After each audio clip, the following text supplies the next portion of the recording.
بسم الله الرحمن الرحيم. الحمد لله رب العالمين، والصلاة والسلام على أشرف الأنبياء وخاتم المرسلين محمد وعلى آله وصحبه وسلم. ربنا هب لنا من لدنك رحمة وهيئ لنا من أمرنا رشدا. ربنا أرنا الحق حقا وارزقنا اتباعه، وأرنا الباطل باطلا وارزقنا اجتنابه. ربنا اغفر لنا ولإخواننا الذين سبقونا بالإيمان، ولا تجعل في قلوبنا غلا للذين آمنوا ربنا إنك رؤوف رحيم. آمين. برایانی بەڕێز و خۆشەویست، خۆشحاڵم کە لە دەرسێکی دیکە بە خزمەتتان دەگەمەوە لە شەرحی مەتنی عەقیدەی تەحاوی. خوازیارم خوای پەروەردگار تەبارەک و تەعالا ئەو دەرسانە بخاتە تەرازووی حەسەناتمان و تەرازووی چاکەکانمانی پێ قورسکە، و خوای پەروەردگار بە گەورەی و عەزەمەتی خۆی عاقیبەت خێرمان بکاتن، بە موسڵمانی بمان ژێنێ، بە موسڵمانی بمان برێنێ، بە موسڵمانی زیندیمان بکاتەوە. لە دەرسەکانی ڕابردوو ئەو فەقەرەمان لە خزمەتی ڕاوەستاین، فەقەرەی 72 کە دەفەرمێ ولا نرى الخروج على أئمتنا وولاة أمورنا وإن جاروا ولا ندعو عليهم ولا ننزع يدا من طاعتهم ونرى طاعتهم من طاعة الله عز وجل فريضة ما لم يأمروا بمعصية وندعو لهم بالصلاح والمعافاة. أو تقريبا بابتێکی هەستیار بوو و هەندێکمان لەوەی باس کرد. گوتمان ئەگەر برا گەورەکانمان دەسەڵاتدارانمان موسڵمان بوون و بەڵام لەگەڵ موسڵمانەتیدا جۆرە زوڵمێکیشیان تێدا بوو، حەق و حقوقی خەڵکیشیان لە ئەستۆ بوو یان لە خودی خۆیاندا، چونکە فجور ئینسان بە دووشتان تووشی فجور دەبێیان مابەینی خۆ و خوای سنوورەکانی خوا بشکێنێتن، گوناه و تاوان بکاتن، یانەوەتە حەقی ڕەعیەت پێشێل بکات و مافی خەڵک بخواتن. و ئەوەی دووەمیان گەورەترە لە ئەوەی یەکەمیان. ئەوەی دووەمیان گەورەترە لەوەی یەکەمیان. زۆر کەسم بینی و کارە دەبینی هەتا ئێرانە نغڕۆ بووە، نقۆم بووە لە خواردنی ماڵی خەڵکی و زوڵم مستەم لە خەڵکی، خۆش هەڵەدات و دەڵێ کاکە بەخوا تا ئێستانە کە من زینایەکم نەکردو و مەشروبێکم نەخواردوتەوە و تا ئێستانەکە وەکو بڵێ گوناهێکم تاوانێکم نەکردەوەی کە پێی ئەوەی دیکەی پێ گوناه و تاوان نییە. کاکە ئەوە لێ خۆشببوونی نیە، ئەوەی ماڵی خەڵک، حقوقی ڕەعیە و ئەوانە. ئەوەی دیکە مەجالی لێ خۆشببوونی زۆرە. لەبەرەوەش ئەو برا گەورانە ئەگەر ئەو گوناه و تاوانانەشیان هەبوون، برا بەڕێزەکانی خۆم، ئینسان لە ڕووی شەرعیەوە لێرانە زانایان ئەو کۆمەڵە قاعیدە و مەنهەجەیان داناوە، ئینسان دوعایان بۆ بکە و لەخوا بپاڕێتەوە ئیسلاحیان بکاتن، و ئەگەر ئەمریشیان بە خراپە کرد، ئەمریشیان بە بێشەرعی کرد، ئینسان نابێ گوێڕایەڵیان بێ، نابێ بە قسەیان بکاتن. ئەوە بابەتێک بوو پێم خۆش بۆەوەندە بگەڕێمەوە سەری. ئەو جادێتە سەر خاڵێکی دیکە دەفەرمێ ونتبع السنة والجماعة ونجتنب الشذوذ والخلاف والفرقة. بەدوای سنەت و جەماعە دەکەوین و خۆ دەپارێزین لەو شتانەی کە ڕیسپەڕن و خۆ لە خلاف دەپارێزین و خۆ لە پەرتەوازەی دەپارێزین. طبعا مەبەستی سنە لێرانە منهجی پێغەمبەر عەلەیهی الصەڵاتو وەسەلام، سنەتی پێغەمبەر عەلەیهی الصەڵاتو وەسەلام، و جەماعە مەبەستی پێ هاوڵانی پێغەمبەر عەلەیهی الصەڵاتو وەسەلام و تابعی هەتا تابعی ئەوانە پێیان دەگوترێ سنە و جەماعە. سنە طريقة المحمدية عليه الصلاة والسلام، ڕێبازی پێغەمبەر عەلەیهی الصەڵاتو وەسەلام. جەماعەش جەماعەت المؤمنین، هاوڵانی پێغەمبەر عەلەیهی الصەڵاتو وەسەلام. و خوای پەروەردگار تەبارەک و تەعالا دەفەرمێ لەقەد کانە لەکم فی ڕەسوولی الله ئوسوەتون حەسەنە. بۆ ئێمە ئیماندار پێغەمبەر عەلەیهی سەڵات وسەلام سەرمەشقێکی باشە لە هەموو ژیانماندا، لە هەموو حەرەکات و سەکەناتماندا. وەخوای پەروەردگار دەفەرمێ واتبعوه لعلكم تهتدون، بە دوای پێغەمبەر بکەون عەلەیهی سەڵات وسەلام بۆی کە هیدایەت دراو بن، بۆی کە ڕێنمونی کراو بن، بۆی کە لەسەر سیڕاتی مستەقیم بن. ئەو جا خوای پەروەردگار دەفەرمێ قل إن كنتم تحبون الله فاتبعوني يحببكم الله. ئەگەر ئێوە ڕاست دەکەن خواتان خۆشەوێ، خوای گەورە بەچی ئیمتیحان و تاقیکردنەوە، بەچی ئیبتیلاکردن؟ بە خۆشەویست بە دواکەوتنی پێغەمبەر عەلەیهی سەڵات وسەلام. فاتبعوني يحببكم الله، بە دوای من بکەون خوا خۆشی دەوێن. یعنی هەر کەسێک لەسەر ڕێبازی پێغەمبەر نەبێ عەلەیهی سەڵات وسەلام، هەر کەسێک لەسەر سنەتەکانی پێغەمبەر نەبێ عەلەیهی سەڵات وسەلام، هەتا ئێوارێ بڵێ خوام خۆش دەوێت درۆ دەکاتن خوای خۆش ناوێت. خوایە تەبارەک و تەعالا بە پێغەمبەر دەفەرمێ عەلەیهی سەڵام قل، یعنی ئەی محەممەد لە منەوە ڕا پێیان بڵێ، لە منەوە ڕا یعنی لە خواوە، قل ئەی محەممەد لە منەوە ڕا بە مسلمانان ڕابگەێنە، بە خەڵکی ڕابگەێنە إن كنتم تحبون الله، ئەگەر ئێوە ڕاست دەکەن خواتان خۆش دەوێ فاتبعوني يحببكم الله.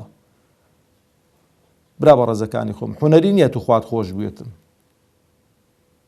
چونکە جاری وای ئینسان دەبینی خوای گەورە شتێکی کردو بەرژەوەندیەکەت خوای گەورە بۆی جێبەجێکردی خوات خۆش دەوێتن. چونکە دائیمەن ئینسان ئەوەی کە ساحەبی فەضلە بەسەریەوە خۆشی دەوێتن، یعنی وەلیلله المەثل الأعلى، کابراایەک دێ چاکەیەکت دەگەڵ دەکا خۆشت دەوێتن ئۆتۆماتیکیە، ڕقت لێ نابێتەوە، پێت خۆشە دائیمەن ستایشی بکەیت.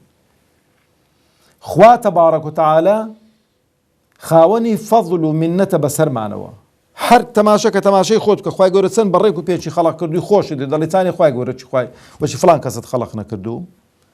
وەکو گوتم خۆشەویستی ئێمە بۆ خوای گەورە زۆر حونەری نییە، بەڵام ئەوەی کە گرنگ و حونەریە بەدەستهێنانی خۆشەویستی خوایە لە بۆ خۆت، لە بۆ خۆم. یەک تاکە ڕێگاشەیە بۆ ئەو خۆشەویستیەکەوە دەست بێنی.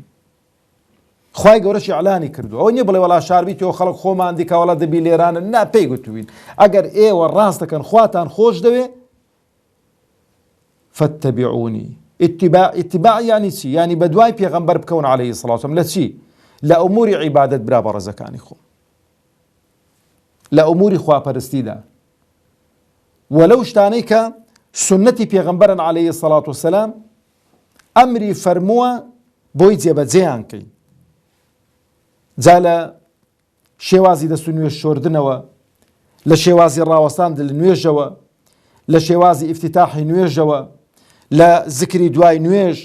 لە سیواکردن، لە سەلام لە خەڵکی کردن، لە جلو بەرگ دەبەکردن، ڕاست و چەپیەکەی لە شێوازەکەی ناڵێم. ئەوە نییە بڵێن وەڵا سنەتە دەستداشەی دەبەیکەی، با سنەتی پێغەمبەر فاتبعوني ئیتیباعی پێغەمبەر دەکەم عەلەیهی سەڵات وسەلام. شێوازی دانیشتنەکەی لەسەر نان خواردن کە ئیوا هەیە لەوانەیە وەکو پێغەمبەری خوا عەلەیهی سەڵات وسەلام بەو شێوەی دانیشت بێ ئەو نەتوانێ وا دانیشێتن، بەڵام خواردن بەدەستی ڕاست و چەپ ئەمری فەرمووە. یعنی ئەو شتانێک کە ئەمری فەرمووە بەدەستی ڕاست بخۆ، مەڵێ وەڵام من چەپەمە، خۆ ڕابینە بڵێ بۆی کە لەسەر سنەتی پێغەمبەر بم عەلەیهی سەڵات وسەلام. ڕێزی گەورە و بچووک، ڕێز لە دایک و باوک، ئەوانە هەمووی سنەتی پێغەمبەرن عەلەیهی سەڵات وسەلام، ئەمر و فەرمانی خوان. ئینسان ئەگەر ئەوانەی کردن يحببكم الله، خوا خۆشی دەوێت. کەواتە برا بەڕێزەکانی خۆم کە دەفەرمێ وەنەتەبع السنة والجماعة، بە دوای سنە و جەماعە دەکەوین، ئەوە تاکە ڕێگای ڕزگار بوونە. جەماعەش مەبەستی پێ سەلەفی ساڵحە، ئەصحابی پێغەمبەر عەلەیهی سەڵات وسەلام، وەکو خوای پەروەردگار تەبارەک و تەعالا دەفەرمێ والسابقون الأولون من المهاجرين والأنصار والذين اتبعوهم بإحسان رضي الله عنهم ورضوا عنه. برا بەڕێزەکانی خۆم، ئەوانەی کە قسە بە ئەصحابی پێغەمبەری خوا دەڵێن عەلەیهی سەڵات وسەلام، قسە بە هاوڵانی پێغەمبەر دەڵێن عەلەیهی سەڵات وسەلام، قسە بە ئیمامی ئەبوو بەکر و ئیمامی عومەر و ئیمامی عوثمان و دایکی ئیمانداران دەڵێن ڕەزا و ڕەحمەتی خۆیان لەسەر بێ، گومڕاترین خەڵکی سەرزەوین، گومڕاترین خەڵکی سەرزەوین. بۆ؟ چونکە کابرا لە لایەکی خۆی پێ موسڵمانە، بەڵام لە لایەکی دیکە ڕەدی دەیان ئاەتی دەداتەوە، لە چەندان شوێندا ئاوا خوای پەروەردگار ستایشی هاوڵانی پێغەمبەر دەکا عەلەیهی سڵات وسەلام ئیعلانی کردووە دەفەرمێ والسابقون الأولون لچێ من المهاجرين والأنصار باشە ئیمامی ئەبوو بەکر ئیمامی عومەر ئیمامی عوسمان لە سابقونن یانەنا ها سابقونن ئەوجا مهاجرن یان مهاجرنین مهاجرن ئەوجا والأنصار ئەوانەی کە ئەنساریەکان لە خزمەت پێغەمبەردا بوون عەلەیهی سڵات وسەلام و هەموو مهاجرەکان کەسی ئیستیثنا نەکردووە خوای پەروەردگار تەبارەک وتەعالە دەفەرمێ چی والسابقون الأولون من المهاجرين والأنصار هەر ئەوەن دەنە والله والذين اتبعوهم بإحسان ئەوانەی بە چاکە بە دوای وان دەکەون ئەوانەی ڕێبازی وان دەگرن ئەوانەی لە عەقیدە و بیر و باوەڕدا لەسەر هەمان منهجن فإن آمنوا بمثل ما آمنتم به فقد اهتدوا لەسەر هەمان نهجن لەسەر هەمان ڕێبازن خوای گەورە چ دەفەرمێ رضي الله عنهم خوای گەورە لێیان ڕازی بوو خوای گەورە کە لە کەسێک ڕازی بوو عەفووی دەکا کەسێکی کە عەفوو کرد دەیباتە بەهەش کە بردێ باشانی چاوی وە دۆزەخ ناکەویت یعنی برا بە ڕێزەکانی خۆ ئەو بابە ئەو دەرگێ قەپات نەکراوە لە سەردەمی دوای ئەسحابی پێغەمبەری خوا هەتا ڕۆژی قیامەت کراوەیە بە چ شێوازێک کراوەیە بەوەی کە دەفەرمێ والذين اتبعوهم بإحسان ئەوانەی کە بە چاکە بە دوای ڕێبازی هاوڵانی پێغەمبەری خوا دەکەون عەلەیهی سڵات وسەلام و ڕێبازی وان چ بووە کە ڕێبازی محەممەد المستەفا بوو عەلەیهی سڵات وسەلام شمولی چ دەکەن شمولی رضي الله عنهم شمولی ئەوە دەکەن خواریان ڕازی دەبێتن ئەو جا دەفەرمێ چی ورضوا عنه يعني چی ورضوا عنه ئەمە چین لە خوا ڕازی بین یعنی ڕازین لەو بەخششەی کە خوای پەروەردگار تەبارەک وتەعالا لە بەهەشتی پان و بەرین پێیان دەدات ئەوجا دەفەرمێ والذين جاءوا من بعدهم يقولون ربنا اغفر لنا ولإخواننا الذين هتا آخری آياتەکەی الذين سبقونا بالإيمان ولا تجعل في قلوبنا غلا للذين آمنوا ربنا إنك رؤوف رحيم وش منهجی ئەهلی سونە و جەماعەیە لە شێوازی معاملەکردن لەگەڵ مسلمانان لەگەڵ ئەوانەی کە مردوون لەگەڵ ئەوانەی کە زیندوون چۆن ئینسان معاملە بکاتێن ئینسان ئەو جا برا بە ڕێزەکانی و خۆ لە شتی شاز و لاڕێ بپارێزیت منهجی ئەهلی سونە و جەماعە ڕوونە ئینسان نەچێ یان ڕەیەکی شاز هەیە ئەو ڕەیە شازە با عالمێکیش قسەی لەسەر کردبێ ئەتو ئاگات لێ بێ قسەی عولەما بە دەلیل ناشێتن بە بەڵگە ناشێ قسەی عولەما دەبێ بەڵگەی بۆ بینیەوە ئەوە قاعیدەیە کە عولەما ڕەحمەتی خۆیان لێبێ دایان ناوە قسەی عولەما بە بەڵگە ناشێ دەبێ بەڵگەی بۆ بینیەوە قسەیەکی کە دەڵێ کاکە بەڵگەت چییە بەڵگەت چییە قورئان و سونەتە هەتا ئێوارێ با عالمێکی پایە بەرز بێ ئەو قسەی کە کردوویەتی ناکرێ ببێتە بەڵگە ئەو جا برا بە ڕێزەکانی خۆم دلیل زۆرن لەسەرەوەی کە ئینسان بە دوای ڕێبازی پێغەمبەر نەکەوێ عەلەیهی سڵات وسەلام شاز بێ یان خیلاف بێ یان وە چ کابرای گوتی بە دوای فرقە و بە دوای پەرتەوازەیی دابێ عاقبەتی شەڕ دەبێ و عاقبەتی خێر نابێ و دەیان ئاەت و فەرمودەی پێغەمبەری خوا هەن عەلەیهی سڵات وسەلام لەسەرەوەی کە ئینسان نابێ لە ڕێبازی پێغەمبەر لادا بۆ نمونە پێغەمبەری خوای پەروەردگار دەفەرمێ ومن يشاقق الرسول من بعد ما تبين له الهدى ويتبع غير سبيل المؤمنين نوله ما تولى ونصله جهنم وساءت مصيرا والله ئەوایەتە بەسە بۆ ئەو کەسانەی کە خوێندەوار بن بۆ ئەو کەسانەی کە دڵیان زیندوو بێ دەفەرمێ هەر کەسێک ومن يشاقق الرسول من بعد ما تبين له الهدى ئەوانەی کە ڕێبازی پێغەمبەریان بۆ ڕۆشن کراوەتەوە ئەوانەی کە لە ڕێبازی پێغەمبەر ئاشنا بوون عەلەیهی سڵات وسەلام ئەوانەی کە ڕێگای ڕاست و چەوتیان ناسیوە ئەو جادێن مشت و مڕ دەکەن لەگەڵ پێغەمبەری خوا عەلەیهی سڵات وسەلام مناقەشە دەکەن و مناقەشەی ئیسلام و غەیری ئیسلام دەکەن ئەو جا دەفەرمێ و بە دوای غەیری ڕێبازی عفوا بە دوای غەیری ڕێبازی پێغەمبەر دەکەون عەلەیهی سڵات وسەلام دەفەرمێ نوله ما تولى ونصله جهنم وساءت مصيرا ئەوەی کە بە دوای کەوتووە وەکو دەڵێ کوردەواری خۆمان دەڵێ ڕێی پیرۆز و مبارەکی بێتن بەڵام دەیبینێ ناو ئاگری دۆزەخ کە خراپترین شوێنە خوا پەناماندا ئەو جەبرا بەڕێزەکانی خۆم دێتە سەر خاڵێکی دیکە لەوانەیە بپرسین باشە چیشی بە عەقیدەدایە ئەوە دەفەرمێ ونحب أهل العدل والأمانة ونبغض أهل الجور والخيانة ئەوانە عالم بوون زۆر ورد بوون لەبەرەوە لە پێش شێستانەکە باسی چی کرد باسی ئیمامەکانی کرد کە فاجیرن نوێژیان لە دوو دروستە وەنیە ئیمام ئەگەر فاجریش بێ گوتمان نوێژی لە دوو دروستە والیش دەسەڵاتداریش ئەگەر فاجیر بێ زاڵم بێ مادام مسلمانە و لە ئیسلام نەچۆتە دەرەوە دەبێ دوعای خێری بۆ بکەی و بۆی خوا هیدایەتیدا نەک دوعای خێری بۆ بکەی لەسەر زوڵم و ستەمەکەی و دەست نەکەیە چەک بەرامبەری لەبەرەوەی فیتنەی زیاتری لێ دروست دەبێتن لە شوێنی خۆ باسمان کرد لێرانە ئەوەی هێنا بۆی خەڵک وا حاڵی نەبێ کە مسلمانان فەرق و جیاوازی ناکەن لە وەلا و بەڕا و لە خۆشەویستی و ڕق لێبوونەوەیان لەگەڵ ئیمامێکی عادیل و ئیمامێکی فاجر لەگەڵ ئیمامێکی ساڵح و ئیمامێکی مفسید یان فاسید نا ئەمە بەڵێ دەڵێن نوێژ لە دووەم و کەسێک دەکرێتن بەڵام ئەو ئیمامەی کە ئەهلی تەقوایە و کە بۆ خوا سوڵحاوە ملیۆن قاتمان خۆشتر دەوێت لەو ئیمامەی کە فاسقە ڕقمان لەوەی فاسق دەبێتەوە بەڵام نوێژی لە دوو دەکەین ئەوەی دیکەش کە ئیمامێکی ساڵحە خۆشمان دەوێت دوعاشی بۆ دەکەین نوێژێکی لە دوو دەکەین ئاسمان و ڕێسمانی فەرقە لەبەرەوە دەفەرمێ ونحب أهل العدل والأمانة ئەوانەمان خۆش دەوێن ئێمە وەکو ئەهلی سونە و جەماعە وەکو خەڵکێکە مەبدەئین خەڵکێکمان خۆش دەوێت کە عادیلن عادل زیاتر بۆچێ بەکاردێ برا بەڕێزەکانی خۆم بۆ ئیمامی بەکاردێ ئەها پێغەمبەری خوا عەلەیهی سەڵاتو وەسەلام دەفەرمێ سەبعة يظلهم الله في ظله يوم لا ظل إلا ظله یەکەمیان چییە الإمام العادل عدل یعنی چی یعنی دادپەروەری لە نێوان ڕەعیەتدا ئەوانەی کە مەسەلەن براگەورن و دەسەڵاتدارن و شتیان بەدەستە دەبێت دادپەروەر بن لە ناو ڕەعیەتی خۆیان فەرق و جیاوازی نەکەن ئەوە خزمە و ئەوە خزم نییە و ئەوە ئەیناسم و ئەوە نایناسم ئەو جا دەفەرمێت چێ وەلئەمانە ئەوانەی کە ئەمینیشن هەم لەسەر ئەوەی کە سنوورەکانی خوا ناشکێنن و پەیوەستن بەو